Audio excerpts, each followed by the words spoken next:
Welcome to This Explainer. Today, we're jumping right into a masterclass level breakdown of one of history's most fascinating unravelings. We're talking about the collapse of the mighty Mughal Empire. Now, as an educator, I see so many students, especially folks prepping for UPSC, getting completely bogged down in basic textbook dates, and they totally miss the deeper structural collapse that actually brought this massive empire to its knees. So we're going to go way beyond the surface today. We'll be looking at the exact administrative, economic, and political fault lines that triggered what was essentially a massive system failure. So here's our roadmap for today. Number 1, we'll bust the myth of a sudden decline. Then, 2, we'll break down the anatomy of the Mughal engine. 3, we'll dig into the root cause, the Jagirdari crisis. 4, we'll look at the resulting economic bankruptcy and revolts. 5, we'll cover the weak kings and invasions. And finally, 6, the rise of the new states. Mastering this exact chain of events is absolutely critical for your exams. Okay, let's dive into Section 1, the myth of sudden decline. We really need to look beyond conventional history here to find the real catalysts of the collapse. So, was Aurangzeb's religious policy the sole reason for the Mughal collapse? Well, a lot of people like to point a finger squarely at his religious policies. And yes, it is an accepted historical fact that Aurangzeb pivoted heavily towards the ulamas and enacted some highly divisive policies. He brought back the discriminatory jizya tax, and he ordered the destruction of prominent temples like Kashi Vishwanath and Somnath. Now, this undeniably alienated the Rajputs, right? And they were a really crucial pillar of the empire's stability, so this totally destabilized the throne. But when we actually look at the sources, it becomes super clear that this was really just the tip of the iceberg.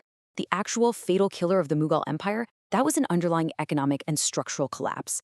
Right, moving on to Section 2, anatomy of the Mughal engine, decoding the administrative jargon. Because to really grasp that economic collapse, we first have to crack the code on the administrative vocabulary established by Akbar.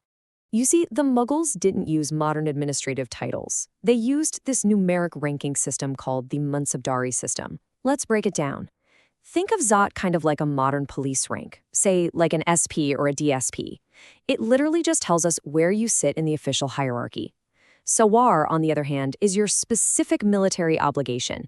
So if your Sawar rank is 500, that dictates the exact number of troops and horses you, as an officer, have to personally maintain and supply to the emperor. Next up, we have to talk about the money, Jama and Hasil. Jama is the estimated revenue.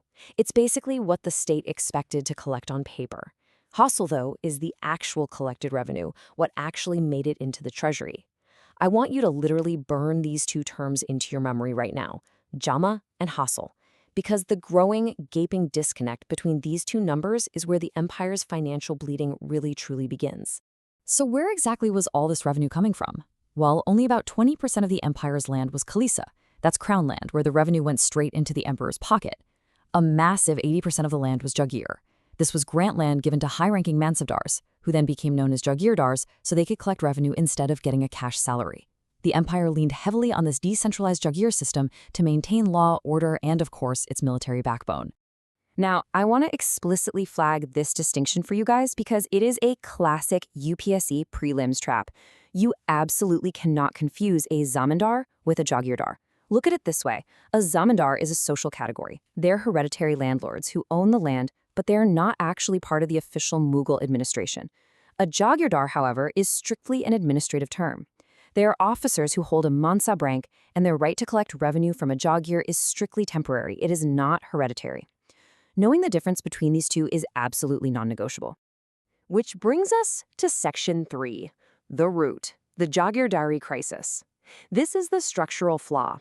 Eminent historians basically argue that the real rot of the empire started right here. To really get this crisis, we need one last piece of the puzzle, Paibaki. Paibaki was the reserve pool of land that was waiting to be assigned as Jagirs. And this is exactly where Aurangzeb made a massive geopolitical miscalculation. His whole expansionist Deccan policy led to the super-prolonged, incredibly expensive annexation of Bijapur and Golconda, and to appease the defeated Deccan factions, he integrated their nobles into his own administration. So suddenly, overnight, there was this huge influx of brand new nobles, and they all needed payment from this totally finite Paibaki reserve. Let's walk through this doom loop step by step. Step 1. The prolonged Deccan Wars severely drained the royal treasury. Step 2. To manage all these new conquered territories, Aurangzeb has to add even more nobles to the payroll to appease the factions. Step 3. because a bunch of land had to be declared royal land just to replenish the empty treasury, and with so many new nobles, you get a severe shortage of good Paibaki land. Step 4. Boom. Unhealthy competition and bitter factionalism totally erupt among the Jagirdars.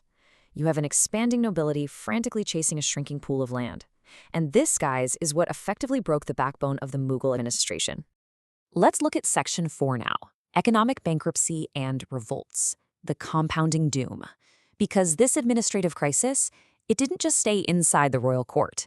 It spilled disastrously over into the agricultural sector.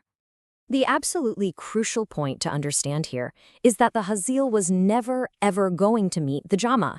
The treasury was already hurting from Shah Jahan's earlier massive construction spree. I mean, think the Taj Mahal, right? And then it was just completely drained by Aurangzeb's endless Deccan Wars. The state got incredibly desperate for funds, so they actually jacked up their demand to a staggering 50% of all agricultural produce. Half of everything. Naturally, demanding 50% of the produce triggered mass agrarian revolts. And what's really fascinating here is how modern environmental history sheds light on this. Historical records show that Aurangzeb's reign actually coincided with at least 4 El Niño years. That meant severe, devastating droughts in the usually fertile Doab region. Throw in the exploitative Izara system, which was this highly oppressive tax-bidding method where the collection rights basically just went to the highest bidder, and the peasantry was utterly ruined. Faced with downright starvation and extortion, peasants started abandoning their fields, and this sparked massive cultivator-based uprisings from groups like the Jats and the Sikhs. Moving to Section 5, weak kings and invasions, the political rot. This is where we start seeing the very obvious political symptoms of this failing structure. So in 1707, Aurangzeb dies, and after that the throne literally became this chaotic carousel of weak, inexperienced rulers. By 1713, noble factionalism was so out of control that these Indian-origin nobles known as the Syed brothers emerged as literal kingmakers. They were installing and murdering emperors pretty much at will. Fast forward to 1719, Muhammad Shah ascends the throne. He was famously titled Ranjila because he heavily indulged in wine and women, and he completely neglected the administration. All of this happening right as devastating foreign threats were appearing on the horizon. And those external threats, they really delivered the fatal blows. In 1739, the Persian ruler Nadir Shah invades. The Mughal military was fighting with completely outdated traditional weapons against heavily upgraded European-style technology, and they were thoroughly crushed at the Battle of Karnal. Nadir Shah marches right into Delhi, orders a horrific massacre, and brutally loots the royal city. He famously carried off Shah Jahan's magnificent peacock throne and the Kohinoor diamond. The treasury was left completely, utterly empty. And this was just followed by repeated, devastating raids by Ahmad Shah Abdali, who basically treated Mughal India like his own personal ATM. Okay, finally, Section 6, the rise of the new states. A fragmented subcontinent. As you can imagine, with the center completely hollowed out, ambitious nobles definitely weren't going to wait around for the ship to sink. And this brilliantly illustrates how the subcontinent fragmented into 2 very distinct types of new states. First, you have the successor states. These were founded by actual Mughal nobles who just grew frustrated with the incredibly weak center. A prime example here is the highly capable Wazir Asif Jah. He literally left Delhi in disgust to go found the autonomous state of Hyderabad in 1724. These states, places like Bengal, Awadh, Hyderabad, they still paid a nominal tribute to the emperor. But then you have the rebellious states. Think Mysore, the Marathas, the Punjab. These states asserted total independence and paid absolutely zero tribute. So, as we wrap up this explainer, I want to leave you with a question to really chew on. When the British formally ended Mughal rule in 1857 by exiling the last emperor, Bahadur Shah Zafar, to Rangoon, was it truly a conquest, or was it simply the sweeping away of a ghost? Think about it. The Jagadhari crisis, the unchecked economic ruin, the military stagnation. They had all hollowed the empire out decades prior. The British merely stepped into the vacuum left by a massive, catastrophic system failure. Keep this structural perspective in mind as you study for your exams, and I guarantee you'll see history in an entirely new light. Thanks for hanging out with me for this one.